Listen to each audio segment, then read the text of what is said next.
Качество кормов в этом году будет гораздо хуже прошлогодних показателей. Такие неутешительные прогнозы озвучили аграрии региона на ежегодном Дне поля.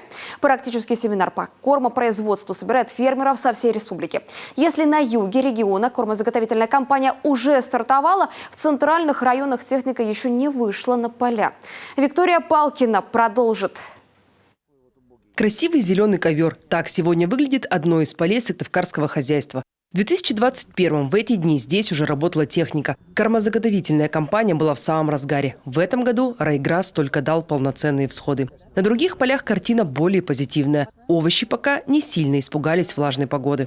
Неплохо себя чувствует капуста, она всегда положительно реагирует на дожди и достаточно прохладную погоду в свой вегетационный период. Поэтому можно говорить о том, что первый этап старта развития растений капусты, он хороший, он удачный. Если мы говорим о картофеле, то мы здесь опаздываем, и опаздываем, наверное, практически на 2 недели. Но всходы неплохие, все успеваем делать. Единственное, что влажная погода вызвала большое отрастание и серьезное отрастание сорняков. И вот с ними придется побороться. На поле обсуждают технологию выращивания райграсса. Уже в кулуарах семинара говорят о проблемах этого лета.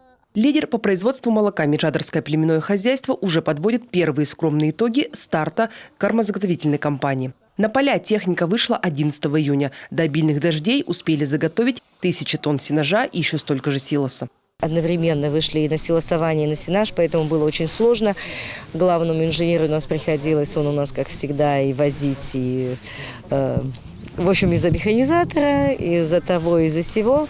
Руководители всех крупных хозяйств говорят, что заготовить корма этим летом будет нелегко. Нестабильная погода, кадровый голод, а значит, работать придется без выходных. По технике смотрим, то есть перенастроимся, может быть, где-то больше заготовим корма в траншею, которая за сутки, производительность там выше, и можем потом ускориться и набрать за счет этого. Также потом будем смотреть и вообще сам режим труда и отдыха наших трактористов, машинистов. А вот у аграриев Ижемского района другие проблемы. Сено и сенаж заготавливают только на заливных полях. Корма здесь не сеют. Нет смысла. Первые же всходы станут главным рационом у местных лошадей, которые разгуливают по всем населенным пунктам без контроля. Лошади – это проблема, потому что у нас Ижемский район, наверное, единственный район в республике, где столько много лошадей. Наверное, да, это точно. Вот они доставляют хлопот, конечно, они ходят беспривязно, они начинают где-то, наверное, с мая месяца, если не с апреля, и до конца ноября. Вот где-то так. Поэтому сеять, сегодня надо сеять, надо заниматься сегодня землей, обязательно надо обрабатывать землю, потому что мы запустили. Но вот это проблематично.